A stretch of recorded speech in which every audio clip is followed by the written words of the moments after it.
اللہ سے ملا دیتے ہیں۔ تو میرے بزرگوں دوستوں، یہ جو ہم اللہ والوں کے تذکرے کرتے ہیں، یہ جو ہم ان سے عقیدت و محبت رکھتے ہیں، یہ بیکار بھی نہیں بلکہ اللہ کے حکم کی تکمیل کرتے ہیں، اللہ کے حکم پر چلتے ہیں، اللہ کے بتائے طریقے پر چلتے ہیں۔ اللہ نے جن لوگوں پر انعام کیا ہے ان کے دامنوں کو تھامنے کا، ان کے راستے پر چلنے کا حکم دیا ہے۔ انبیاء ہیں، صدیقین ہیں، شہداء ہیں، صلحاء ہیں، اور اللہ کا لاکھ لاکھ شکر ہے کہ اللہ نے صرف ہمیں جب یہ کہا کہ تم نبیوں کے راستے پر چلو، تم صدیقین کے راستے پر چلو، تم شہداء کے راستے پر چلو، تم صالحین اولیاء کے راستے پر چلو، تو جب یہ ہمیں حکم دیا، یہ حکم کے ساتھ ساتھ اللہ کا لاکھ لاکھ شکر ہے کہ اللہ نے ہمیں نبیوں کے ساتھ ساتھ نبیوں کا امام عطا فرمایا ہے۔ سرکار دو عالم صلی اللہ علیہ وسلم کی ذات عطا فرمائی ہے، تو ہم نبیوں کے ساتھ ساتھ نبیوں کے سردار جناب محمد رسول اللہ صلی اللہ علیہ وسلم کے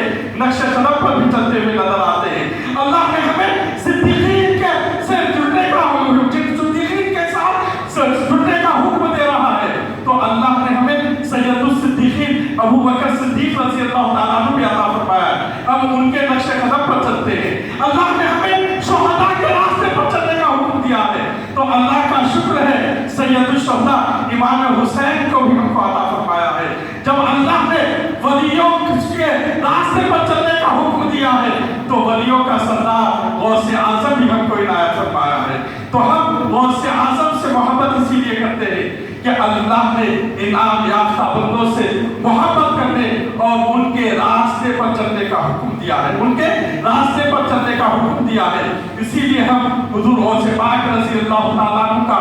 ذکر خیر کرتے ہیں، اور فرمایا گیا کہ اولیاء کے ذکر کے متعلق تنزل الرحمت عند ذکر الصالحین، کہ جہاں صالحین کا ذکر ہوتا ہے وہاں اللہ رب العزت رحمتوں کا نزول فرماتا ہے، رحمتوں کا نزول فرماتا ہے۔ ان کی ذات تو ذات ہے، ان کی عظمت و عظمت ہے، ان کی فضیلت و فضیلت ہے، لیکن ان کا ذکر بھی اتنا برکت والا ہے، جہاں ان کا ذکر کیا جاتا ہے وہاں اللہ رحمتوں کا نزول فرماتا ہے، وہاں اللہ رحمتوں کا نزول فرماتا ہے۔ یقیناً میرے بزرگوں دوستو، یہ اللہ والوں کی نسبت، اللہ والوں کی شان ہم نہیں سمجھ سکتے، ہم نہیں سمجھ سکتے۔ آئیے حضور غوث پاک کی بارگاہ میں چلتے کہ اللہ والوں کی کیا شان ہوتی ہے،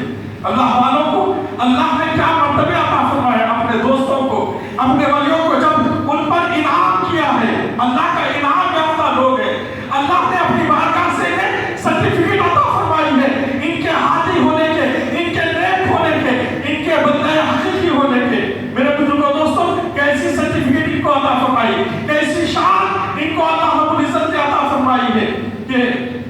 ایک مرتبہ حضور غوث پاک رضی اللہ تعالیٰ عنہ کے بغداد میں ایک لڑکی گم ہو گئی۔ ان کے والد نے جب دیکھا کہ ان کی بچی چھت سے غائب ہو گئی، شام کے وقت وہ چھت پر چڑھی تھی اور غائب ہو گئی نہیں ہوتی، جب معلوم ہوا تو وہ حضور غوث پاک کی بارگاہ میں حاضر ہوئے اور سارا ماجرا سنایا۔ سرکار بات رسلی ہے، میری بچی ایسا شام کے وقت چڑھی تھی، اب نظر نہیں آ رہی، غائب ہو گئی ہے۔ حضور غوث پاک سارا ماجرا سمجھ گئے، کہا ٹھیک ہے میں تمہیں ایک جگہ بتاتا ہوں، وہاں جاؤ، وہاں جا کر ایک دائرہ بنو، کرب کے علاقے میں آپ نے بھیجا، وہاں کرب کی پہاڑیوں پہ جاؤ، وہاں پہلے یہ ٹلا آئے گا، دوسرا وہ آئے گا، آخری ٹلا جب آئے تو وہاں ایک ہموار زمین پر ایک دائرہ بنانا اور اس دائرے کے درمیان میں بیٹھ جانا اور اس پر یہ لکیر کھینچ دینا، بسم اللہ علی نیتی سید عبد القادر۔ اس طرح دائرہ بنانا، اللہ کا نام کے ساتھ ساتھ میرا بھی نام لینا اور دائرہ بنانا، اس کے اندر بیٹھ جانا۔ اب تھوڑی دیر کے بعد وہاں اجنہ آئیں گے، الگ الگ صورتوں میں آئیں گے، بھیانک صورتوں میں آئیں گے، تم ڈرنا نہیں۔ اور اسی طرح رات بھر سلسلہ رہے گا۔ جب صبح کا قریب وقت ہوگا تو جنوں کا شہنشاہ آئے گا، جب وہ آئے گا تو تم سے پوچھے گا، تم سے معذرہ پوچھے گا، تو اس سے کہہ دینا کہ میں نے بھیجا ہے اور میری بچی کا یہ معاملہ ہے، اسے سنا دینا، تو وہ تمہاری ضرورت کو پوری کر دے گا۔ تو فرماتے ہیں حضرت سعد احمد آپ کا نام ہے،